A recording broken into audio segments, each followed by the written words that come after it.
Bonjour, là je voulais vous parler là. Moi personnellement je vais raconter mon histoire d'un cancer de la prostate. Ça a commencé en première année de retraite. J'étais retraité à partir du 1er janvier 2019. Donc là j'étais loin de me douter que j'allais avoir ce souci. C'est-à-dire que à partir du mois de mars 2019, on a fait avec notre médecin traitant une prise de sang, donc le PSA total. Et dans le PSA total, j'avais 8,02. Alors là, je me suis douté qu'il y avait un petit souci. Donc là, on a refait avec le médecin traitant une autre prise de sang qui a confirmé les 8,02 de PSA total. Donc là, j'ai commencé par faire une biopsie chez l'urologue, ensuite une scintigraphie pour vérifier qu'il n'y avait pas de métastase dans les os, un IRM ou scanner au niveau du foie, tout ça, s'il n'y avait rien de méchant à ce niveau-là. Ensuite, à Toulouse, j'ai passé un IRM, et à cet IRM, là, on avait trouvé que j'avais ce fameux cancer, environ 15 mm, avec franchissement de la capsule prostatique. Donc, une fois que j'avais tous ces éléments, j'ai été voir l'urologue. Donc là, il m'a dit ce qu'il y avait. Et suite à la biopsie, sur les 12 prélèvements, là, on a trouvé que j'avais suite à ces prélèvements, une partie avec un cancer. Donc là, on a fait le point avec l'urologue. Dans un premier temps, on a discuté de ce qui était possible, l'opération, et voilà. Donc, une fois que j'avais tous ces éléments, on est revenu chez l'urologue. Vu que j'avais dépassement de la capsule prostatique, l'opération n'était pas opérable. Donc il y avait deux solutions, soit on laissait comme ça, avec les risques tous les risques qu'il peut y avoir, ou alors j'avais deux possibilités. Il y avait la possibilité de se soigner. Donc là, j'avais 30 séances de radiothérapie. Et avant les séances de radiothérapie, j'ai attaqué l'hormonothérapie en cachet dans un premier temps. Ça, c'était au mois d'août 2019. Ensuite, au mois de septembre de la même année, l'hormonothérapie en piqûre. Donc moi, personnellement, j'ai eu du décapicityl LP 11,25 mg. J'ai eu ça. Et après, à partir d'octobre de 2019, j'ai attaqué mes premières séances de rayons. J'avais 39 séances de rayons. Là, je commençais les séances de rayons, ça faisait de plus en plus dur. Ensuite, l'hormonothérapie, ça faisait 2 mois que j'avais déjà entamé. Et ça commençait à venir de plus en plus dur. Donc, dans les effets secondaires, c'était bouffée de chaleur, insomnie, prise de poids. Donc, pour 1,67 m, et je faisais 62 kg, je suis monté à 75 kg. Ensuite, des problèmes de tachycardie, ça a duré à peu près 1 mois. Au niveau des os, j'avais l'impression qu'ils allaient casser. C'était galère. Ensuite, il y a eu un genre d'anémie. Après, troubles du comportement, une mauvaise humeur, oui. même à la limite de l'agressivité envers d'autres personnes,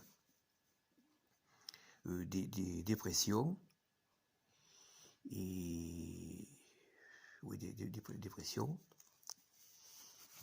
Et après, bon, ce qui se passe, là j'ai eu ça pendant 18 mois. J'ai terminé en décembre 2020 la 6e piqûre d'hormonothérapie.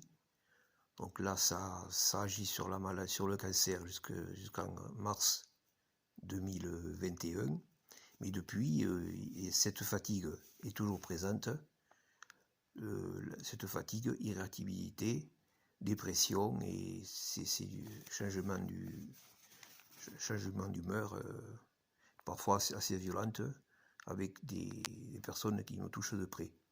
Et là, comme j'avais un monsieur qui a eu le même problème que moi, en mars, en milieu d'hormonothérapie, j'avais envie d'envoyer tout balader, comme on dit.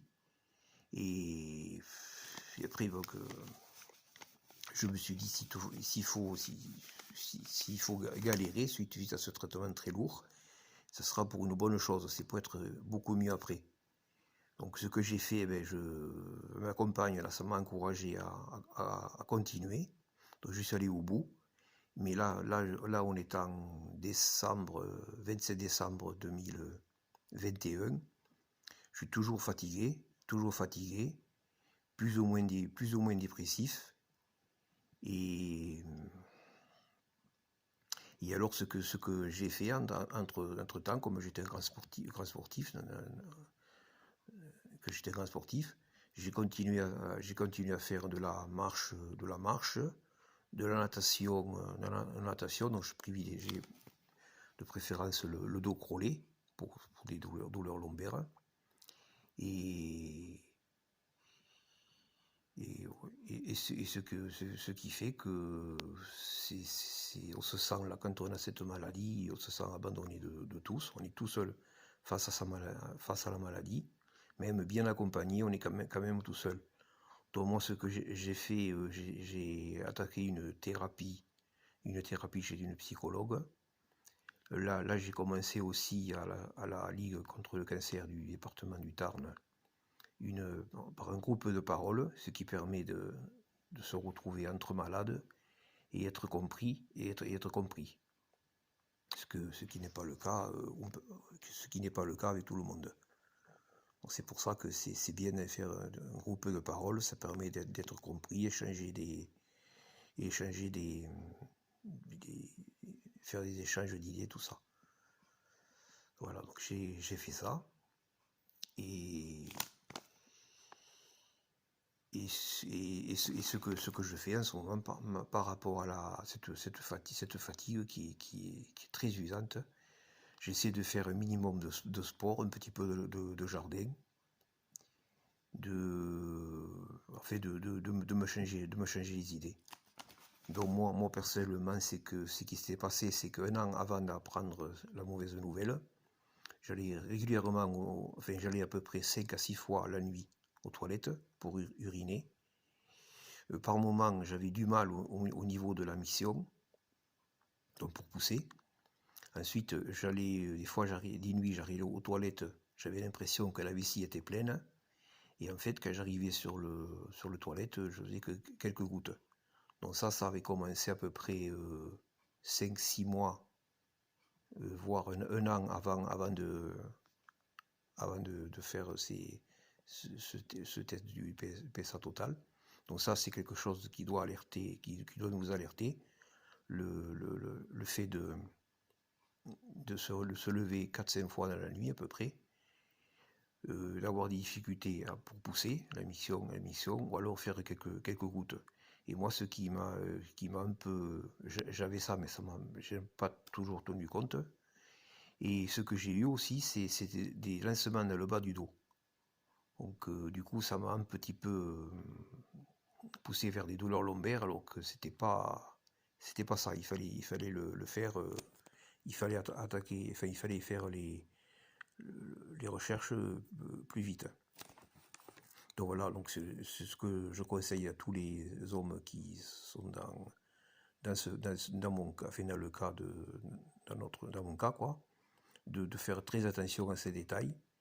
Si vous avez des difficultés 5-6 fois dans la nuit, problème pour uriner ou de faire quelques gouttes alors qu'il semble que la vessie est pleine, c'est que là il faut faire un test de PSA total.